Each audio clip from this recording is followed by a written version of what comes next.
जय जगन्नाथ नमस्कार। आसतु नजर पकेबा मयूरभंज जिलार आज टॉप न्यूज अपडेट कौन कौन सब रही किंतु तापूर्व आपण मानक गोटे अनुरोध वीडियोटी को संपूर्ण देखंतु आ जो मैंने प्रथम करी चैनल को आछंती सब्सक्राइब करंतु जाफल प्रत्येक नूतन वीडियो नोटिफिकेशन आपण सर्वप्रथम पाई परिबे। आज प्रथम खबर राजावसा निकट में रास्ता कड़े छिड़ा होइथिबा पिकअप ड्राइवर को बाइक चालक देला धक्का। ड्राइवर गुरुतर आहत हो मेडिकल भर्ती। विषय थाना अंतर्गत राजावसा निकट में एक पियाज बोझे ट्राक्टर में निआं लग जाइथिबारु विषय दे जाइथिबा 49 नंबर जातीय राजपथ अवरोध होइथिला। फल रास्तार जाउथुबा भारी जान गुड़िक रास्तार छिड़ा होइथिला। तेबे अपराह्न 2 घटिका समय राजावसा निकट में एक पिकअप ड्राइवर गाड़ी छिड़ा कर रास्ता कड़े छिड़ा होइथिला। ठीक यही समय एक बाइक चालक निशाशक्त अवस्था द्रुत गति आसी पिकअप ड्राइवर को धक्का देथिला। फल ड्राइवर दूर को छिटकी पड़ता। फल मुंडरे एवं गड़े शक्त आघात लगी गुरुतर आहत होता। तेबे स्थानीय लोक मैंने संगे संगे तांकु विषय मेडिकल को नहीं भर्ती करथिले। पर ड्राइवर अवस्था संकटापन्न थिबारु डाक्तर ड्राइवर को बारिपदा मेडिकल को स्थानांतरित करथिले। ड्राइवर जनक विषय थाना अंचल लोहाकानी ग्रामर शेख अजिजुल होइथिबा बेले बाइक चालक बांगीपुसी थाना अंतर्गत शामसुंदरपुर ग्रामर बोली जणाଯାଇଛି। तार नाम राहुल बोली जणाଯାଇଛି। परवर्ती खबर हाथीपल जो महुलिया ग्राम में व्यापक फसल नष्ट सहित गाई को मारिला हाथी। मयूरभंज जिला राजगंजपुर रेंजर वर्ष तमाम हाथी उपद्रव लगी रही। सूचना मुताबक अपराह्न 5टा समय नलगजा पंचायतर महुलिया ग्राम में गुरुचरण टुडुंकर गाई एक निछाटिया स्थान में घास खाऊा समय हाथीपल गाई उपर आक्रमण करते। किछ समय पर गाईटी मरी जाइथिबार जणाଯାଇଛି। सेहीपरि महुलिया अंचल व्यापक धान फसल नष्ट करछन्ति हाथीपल। तेबे एने रेंजर घनश्याम सिंह सूचना देइछन्ति। यथाशीघ्र हाथीपल को घौड़ाइवा पाई व्यवस्था करुछि वन विभाग बोली सूचना देइछन्ति। परवर्ती खबर स्टेशन बजार बस एवं बैटरी चालित ऑटो मध्य मुहांमुही धक्का जड़े आहत। सूचना मुताबक सोमवार सकाल 11:30 समय बारिपदा सहर स्टेशन बजार माँ अंबिका बस और बैटरी चालित ऑटो मध्य मुहांमुही धक्का होइथिला। एही दुर्घटना बैटरी चालित ऑटोटी भांगी जाइथिबा बेले तार ड्राइवर आहत होइथिले।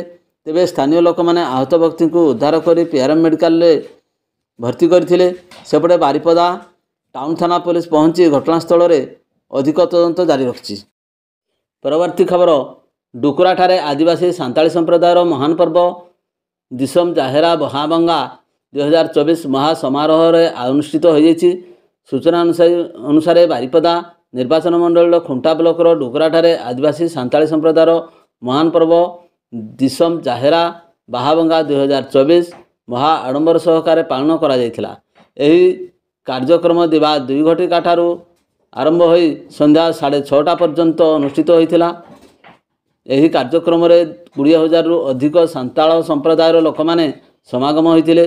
एथिरे स्वतंत्र उन्नयन परिषद अध्यक्ष डॉक्टर देवाशीष मारंडी, पूर्वतन उपबाचस्पति सानंद मारंडी प्रमुख उपस्थित रही कार्यक्रम रे सामिल होइथिबा देखिबाकु मिलिथिला। परवर्ती खबर जामदापाल हाथीकोट राचांदाबिला ग्राम में बेतनडी पुलिस पक्षर केंद्रीय सीआईएसएफ सशस्त्र जवान को नहीं फ्लैग मार्च। बेतनडी थाना आईआईसी सुस्मिता महांत नेतृत्व में आयोजित फ्लैग मार्च रे कृष्णचंद्रपुर फांडी अधिकारी एएसआई सुतार कुमार महांत, बेतनडी थाना एएसआई रमाकांत मल्लिक, एएसआई सानंद नायकों समेत केंद्रीय सीआईएसएफ गोटे कंपानी सशस्त्र जवान एवं अधिकारी यही फ्लैग मार्च रे सामिल होइथिले। हठात एते संख्यक सशस्त्र जवान फ्लैग मार्च करिथिबार देखि सेठाकार अंचल एक भिन्न प्रकार वातावरण देखा जाइथिला। तेबे फ्लैग मार्च द्वारा अपराधिक कार्यकलाप एवं व्यक्तिविशेषों मध्य भयर वातावरण देखा जाइछि। तेबे आगु एही भली बेतनडी थाना रे विभिन्न अंचल एही सशस्त्र जवान मान को नहीं फ्लैग मार्च करा जिबार एही कार्यक्रम थिबा नै बेतनडी थाना एएसआई सुस्मिता महांत सूचना प्रदान करछन्ति। परवर्ती खबर गुड़ीसाई बाईपास रास्तार स्कूटी दुर्घटना जड़े मृत जड़े गुरुतर। करंजिया सहर दे जाइथिबा 220 नंबर जातीय राजपथ गुड़ीसाई रास्तार रविवार राति प्राय 10 घटिका समय सड़क दुर्घटना घटी जड़े मृत जड़े गुरुतर होइथिबा मेडिकल पक्षर सूचना मिली। जातीय राजपथर गले हनुमान छक पटु एक स्कूटी जगे अन्न पटु चाली चाली आसुवा 2 जण युवकों को करंजिया म्युनिसिपालिटी वार्ड नंबर गौरवदास को धक्का देथिला। निकटस्थ लोक मैंने उभय को 108 आम्बुलेंस जोगे करंजिया उपखंड चिकित्सालय चिकित्सा पठाई। ଚିକିତ୍ସାଳୟରେ ଡାକ୍ତର ଚିକିତ୍ସା କରୁଥିବା ସମୟରେ ଗୌରବଙ୍କର ମୃତ୍ୟୁ ଘଟିଥିଲା ଏବଂ ସ୍କୁଟି ଚାଳକଙ୍କର ଅବସ୍ଥା ଗୁରୁତର ହେବାରୁ ତାଙ୍କୁ ଚିକିତ୍ସା ପାଇଁ କେନ୍ଦୁଝର ଜିଲ୍ଲା ମୁଖ୍ୟ ଚିକିତ୍ସାଳୟକୁ ସ୍ଥାନାନ୍ତରିତ କରାଯାଇଛି। ଘଟଣାସ୍ଥଳରେ କରଞ୍ଜିଆ ପୋଲିସ ପହଞ୍ଚି ସ୍କୁଟିକୁ ଜବତ କରିବା ସହ ଚିକିତ୍ସାଳୟରେ ପହଞ୍ଚି ଶବକୁ ଜବତ କରି ବ୍ୟବଚ୍ଛେଦ କରାଇଥିଲେ। ଏନେଇ କରଞ୍ଜିଆ ଥାନାରେ 118 ନମ୍ବରରେ ଏକ ମାମଲା ରୁଜୁ କରି ପୋଲିସ ଅଧିକ ତଦନ୍ତ ଜାରି ରଖିଥିବା ଜଣାଯାଇଛି। ତେବେ ସ୍କୁଟି ଚାଳକଙ୍କର ପରିଚୟ ବର୍ତ୍ତମାନ ସୁଦ୍ଧା ମିଳିପାରି ନାହିଁ। ପରବର୍ତ୍ତୀ ଖବର, ଗ୍ରୀଷ୍ମ ପ୍ରବାହ ଆରମ୍ଭରୁ ରାଜ୍ୟରେ ଉତ୍ତପ୍ତ ସହର ହେଲା ବାରିପଦା। ସୋମବାର ବାରିପଦା ସହରର ତାପମାତ୍ରା ଛୁଇଁଲା 40.4 ଡିଗ୍ରୀ। ଗ୍ରୀଷ୍ମ ଋତୁ ଆରମ୍ଭରୁ ରାଜ୍ୟରେ ତତଲା ସହର ହେଲା ବାରିପଦା। ସୋମବାର ସର୍ବୋଚ୍ଚ ଦିନର ତାପମାତ୍ରା ବାରିପଦାରେ ଛୁଇଁଲା 40.4 ଡିଗ୍ରୀ ସହ ରାଜ୍ୟରେ ସବୁଠୁ ତତଲା ସହର ଭାବେ ବାରିପଦା ସହର ପରିଗଣିତ ହୋଇଛି। ଏନେଇ ପାଣିପାଗ ବିଭାଗ ପକ୍ଷରୁ ସୋମବାର 6ଟା ସମୟରେ ରିପୋର୍ଟ ପ୍ରଦାନ କରାଯାଇଛି। ସୋମବାର ସକାଳୁ ମୁଣ୍ଡଫଟା ଖରାକୁ ନେଇ ରାଜ୍ୟରେ ପ୍ରକୋପ ଅଧିକ ମାତ୍ରାରେ ରହିଥିଲା। ଅସହ୍ୟ ଗୁଳୁଗୁଳି ସହ ରୁଦ୍ରତାପ ଅନୁଭୂତ ହେଉଥିଲା। ଆଞ୍ଚଳିକ ପାଣିପାଗ ବିଭାଗ ପକ୍ଷରୁ ରିପୋର୍ଟ ଅନୁଯାୟୀ ସୋମବାର ବାରିପଦା ସମେତ ଝାରସୁଗୁଡ଼ା ଉଭୟ ସହରର ତାପମାତ୍ରା 40.4 ଡିଗ୍ରୀ ହୋଇଥିଲା। ତେବେ ଏହାକୁ ନେଇ ଆଗକୁ ଆହୁରି ତାପମାତ୍ରା ବୃଦ୍ଧି ପାଇବ ବୋଲି ମଧ୍ୟ ପାଣିପାଗ ବିଭାଗ ପକ୍ଷରୁ ସୂଚନା ପ୍ରଦାନ କରାଯାଇଛି। ପରବର୍ତ୍ତୀ ଖବର, ସୁରୁବାଲି ନିକଟରେ ବାଇକ୍କୁ ପିଟିଲା ବୋଲେରୋ, 2 ଆହତ। କରଞ୍ଜିଆ ବ୍ଲକ ଘୋଡ଼ାପଳସା ଗାଁର ନିହାର ରଞ୍ଜନ ନାୟକ ଓ ରୁଗୁଡ଼ି ଗାଁର ସୀମା ନାୟକ ତାଟପଟରୁ କରଞ୍ଜିଆ ଦୋଳଯାତ୍ରା ଆସୁଥିବା ବେଳେ ସୁରୁବାଲି ନିକଟରେ ସନ୍ଧ୍ୟା ପ୍ରାୟ 7 ଘଟିକା ସମୟରେ ଏକ ବୋଲେରୋ ଗାଡ଼ି ବାଡ଼େଇ ଦେବାରୁ ଉଭୟ ଛିଟିକି ପଡ଼ିଥିଲେ। ସେମାନଙ୍କୁ ସ୍ଥାନୀୟ ଲୋକମାନେ 108 ଆମ୍ବୁଲାନ୍ସ ଯୋଗେ କରଞ୍ଜିଆ ଉପଖଣ୍ଡ ଚିକିତ୍ସାଳୟକୁ ଚିକିତ୍ସା ପାଇଁ ପଠାଇଥିଲେ। ମେଡ଼ିକାଲରେ ଆହତଙ୍କର ଚିକିତ୍ସା ହେଉଥିବା ମେଡ଼ିକାଲ ପକ୍ଷରୁ ସୂଚନା ମିଳିଛି। ପରବର୍ତ୍ତୀ ଖବର, ଉକାମ ଗାଁରେ ବ୍ୟକ୍ତିଙ୍କର ଅସ୍ୱାଭାବିକ ମୃତ୍ୟୁ, ଥାନାରେ ମାମଲା। ଅପରାହ୍ନ 4ଟା ସମୟରେ ଉକାମ ଗାଁରେ ଦାସମାତ ମାଝୀ ଅସୁସ୍ଥ ଅନୁଭବ କରିବାରୁ ତାଙ୍କୁ ପରିବାର ଲୋକମାନେ ଆମ୍ବୁଲାନ୍ସ ଯୋଗେ ରାଇରଙ୍ଗପୁର ଡାକ୍ତରଖାନାରେ ଭର୍ତ୍ତି କରିଥିଲେ। ସେଠାରେ ଚିକିତ୍ସକମାନେ ତାଙ୍କୁ ମୃତ ଘୋଷଣା କରିଥିଲେ।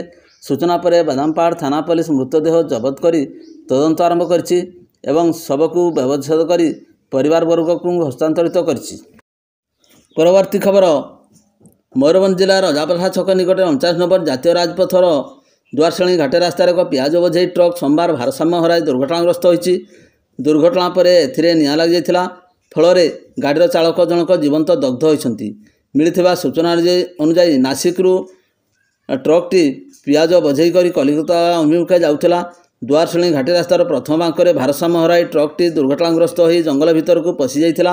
ପରେ ଚାହୁଁ ଚାହୁଁ ଟ୍ରକ୍ଟି ଜଳିଯାଇଥିଲା। ବିଷୋଇ ବାଙ୍ଗିରିପୋଷି ଅଗ୍ନିଶମ ବିଭାଗ ଘଟଣାସ୍ଥଳରେ ପହଞ୍ଚି ଦୀର୍ଘ 4 ଘଣ୍ଟା ପରିଶ୍ରମ ପରେ ନିଆଁ ଲିଭାଇବାରେ ସଫଳ ହୋଇଥିଲେ। ପ୍ରାଥମିକ ତଦନ୍ତରେ ସେଥିରେ ରାସାୟନିକ ପଦାର୍ଥ, ପ୍ଲାଷ୍ଟିକ, ଜରି ଗଛା ସହିତ ପିଆଜ ଥିବା ଜଣାପଡ଼ିଛି। ତେବେ ନିଆଁକୁ ସମ୍ପୂର୍ଣ୍ଣ ଆୟତ୍ତ କରିବା ପରେ ଘଟଣାସ୍ଥଳରେ ପୋଡ଼ି ହୋଇ ଚାଳକ ଏବଂ ହେଲ୍ପରଙ୍କର ମୃତ୍ୟୁ ହୋଇଥିବା ଜଣାପଡ଼ିଛି।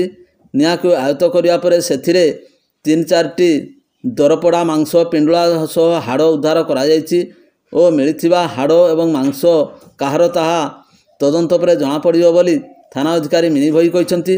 ଅନ୍ୟପକ୍ଷରେ ସୁରକ୍ଷା ଦୃଷ୍ଟିରୁ ଦୀର୍ଘ ସମୟ ଧରି ଘାଟିରେ ଉଭୟ ପାର୍ଶ୍ୱରେ ଗାଡ଼ି ଚଳାଚଳ ବନ୍ଦ ରହିଥିଲା। ମୃତକଙ୍କ ପରିଚୟ ମିଳିପାରିନଥିବା ବେଳେ କେଉଁ କାରଣ ପାଇଁ ନିଆଁ ଲାଗିଲା ତାହା ସୁଦ୍ଧା ସ୍ପଷ୍ଟ ହୋଇପାରିନାହିଁ।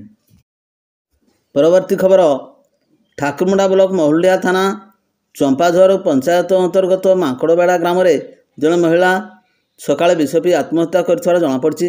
ଆତ୍ମହତ୍ୟା କରିଥିବା ମହିଳା ଜଣକ ସେହି ଗ୍ରାମର ମାଗୁଆ ହୋଙ୍କ ସ୍ତ୍ରୀ ସୁଶୀଳା ହୋ, ବୟସ 25 ବର୍ଷ ବୋଲି ଜଣାପଡ଼ିଛି।